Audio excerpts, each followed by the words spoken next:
Good morning student. I am teaching science for class 5th lesson 4 part 3rd. अपन ने nervous system के बारे में पढ़ा था पिछले टॉपिक में। उसमें अपन ने नर्व्स के बारे में पढ़ा था जो कि थ्रेड लाइक स्ट्रक्चर होती है और अपने पूरे बॉडी में फैली हुई होती है। अब इसका नर्वस सिस्टम का सेकंड पार्ट ब्रेन, जो कि आप सब जानते हो, आपका दिमाग जिसको बोलते हैं आप, उसके बारे में पढ़ेंगे। Brain is the most important and delicate organ in the body. अपनी बॉडी का सबसे डेलिकेट और इम्पोर्टेंट, बहुत ही ज़रूरी ऑर्गन, एक अपना अंग है बॉडी का, बॉडी पार्ट्स है। It is protected by the skull. ये किसके द्वारा प्रोटेक्ट किया जाता है? स्कल के द्वारा। It is the main control system of body. ये क्या करता है? ये अपने को अपना जो कंट्रोल सिस्टम होता है वो सारा बॉडी का कौन करता है? ब्रेन करता है। The brain control the body by receiving end giving message. Brain किसको कंट्रोल करता है? जो अपने बॉडी में रिसीविंग जो मैसेज आते हैं और जाते हैं, यानी कि अपने को कोई मैसेज मिलता है तो वो ब्रेन में जाता है और ब्रेन से ही वापस से अपन को बॉडी पार्ट्स को मिलता है वापस से। तो messages coming from different body part tell the brain. और उसके बाद जो ब्रेन से अपन को वापस से बॉडी पार्ट को जो मैसेज मिलता है वो बॉडी पार्ट्स, सारे बॉडी पार्ट्स में भी ब्रेन के द्वारा ही दिया जाता है। What is needed by the body. और उसके बाद बॉडी को क्या करना है, किस चीज़ की ज़रूरत है, वो भी ब्रेन ही आपको संकेत देता है। Messages sent by the brain tell different body parts. Message जो भी भेजे जाते हैं ब्रेन के द्वारा डिफरेंट बॉडी पार्ट्स में, तो ये सारा कुछ कौन करता है? ब्रेन ही करता है। इसका मतलब क्या हुआ? आपके जो भी मैसेज कि आपको चोट लगी या कुछ भी लगी, वो पहले ब्रेन तक जाते हैं, फिर ब्रेन से वापस मैसेज बॉडी पार्ट्स में आते हैं कि आपको क्या करना है, आपको दर्द हो रहा है या पेन वगैरह हो रहा है, वो सब कुछ कौन करता है? ब्रेन ही करता है। What to do and how to do, और ये कैसे करता है, ये आपको अब पढ़ना है अपन ने। ठीक है, ब्रेन के बारे में आपको इतना समझ में आया इंट्रोडक्शन। अब अपन ने पढ़ना है इसकी स्ट्रक्चर के बारे में।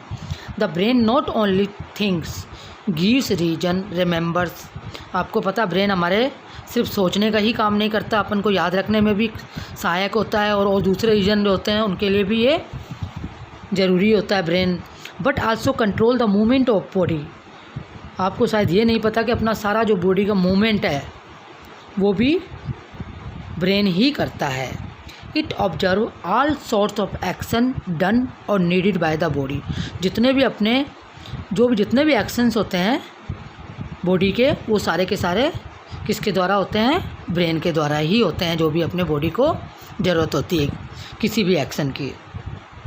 तो ये अपन ने ब्रेन के बारे में पढ़ा। अब अपन पढ़ेंगे parts of the brain. Brain के कितने पार्ट्स होते हैं? तो आपको पता लग रहा है, ये देखो, ये आपका ब्रेन है, तो इसके 3 पार्ट्स होते हैं। ठीक है, पहला कौन सा होता है? कैरीब्रम, कैरीबिलम और मेडुला ऑब्लोंगेटा। तो ये 3 पार्ट्स हैं ब्रेन के। तो आपसे पूछा जा सकता है एग्जाम में कि ब्रेन के कितने पार्ट्स होते हैं, तो आपको ये तीनों के तीनों पार्ट्स बताने पड़ेंगे। The brain has 3 main part. The outer part of the brain is the cerebrum. ठीक है, तो जो सबसे बाहर वाला पार्ट्स होता है, सबसे बाहर वाला जो पार्ट होता है, ये क्या होता है? ये कैरीब्रम होता है। It is largest part of the brain. ये ब्रेन का सबसे बड़ा पार्ट्स होता है। ठीक है, the cerebrum control thinking, learning, intelligence, memory and talking. अब जितने भी काम हैं ये आपके, देखो, सोचने का, याद रखने का, या इंटेलिजेंट कितने हो आप, आपकी मेमोरी कितनी है, एंड टॉकिंग, बोलने में आप क्या बोल रहे हो, ये सारे का सारे कंट्रोल कौन करता है? सेरिब्रम करता है। It also control the function of sense organ. और आपको पता है सेंस ऑर्गन कौन कौन से होते हैं? उनको भी कंट्रोल कौन करता है? कैरीब्रम ही करता है। तो सेंस ऑर्गन अपन आगे पढ़ेंगे भी, और आपको पता भी है सेंस ऑर्गन 5 होते हैं। तो ये अपन ने क्या पढ़ा? कैरीब्रम। अब द पार्ट बिलो द कैरीब्रम, जो कैरीब्रम के बाद वाला पार्ट होता है, नीचे वाला पार्ट होता है, ये वाला जो नीचे वाला पार्ट है वो सारा क्या है? कैरीबिलियम है। तो क्या है? Is the cerebellum. The cerebellum control the voluntary muscles of the body. आपने मसल्स में पढ़ा था, वॉलेंट्री मसल्स कौन से होते हैं? जो आपकी मर्जी के ऊपर निर्भर होते हैं।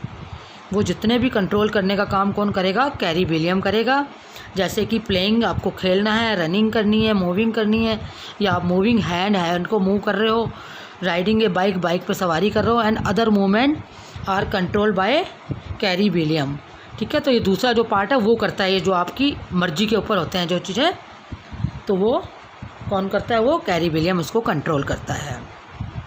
उसके बाद थर्ड पार्ट है इसका, the bottom part of the brain that connect the brain to the spinal cord is the medulla oblongata.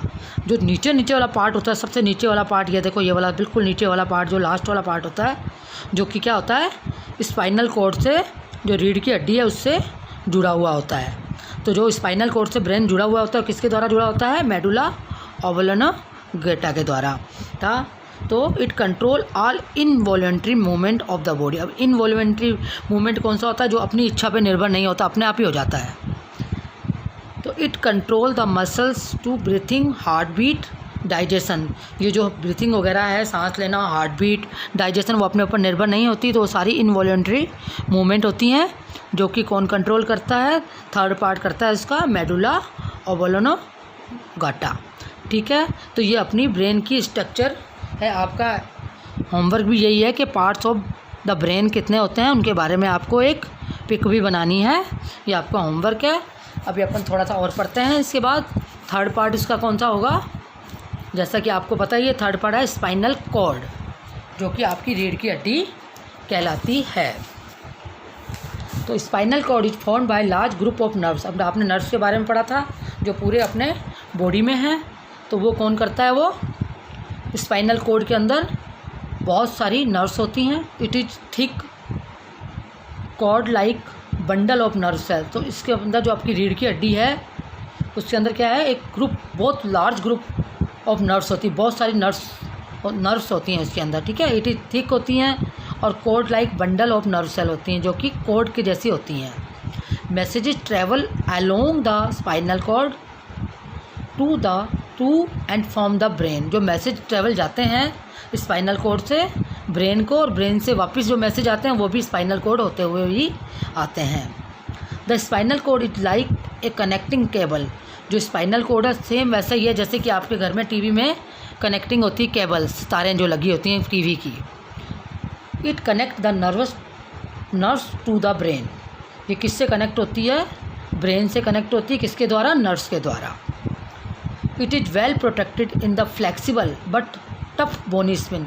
ये क्या होती है, इट वेल प्रोटेक्ट, बहुत ही फ्लेक्सिबल सी स्ट्रक्चर है ये, लेकिन इसके ऊपर क्या होता है, बॉडी जो होती है ना, उसकी स्पाइंस होती हैं, जो कि बहुत टफ होती हैं, जिससे कि वो सुरक्षित होता है।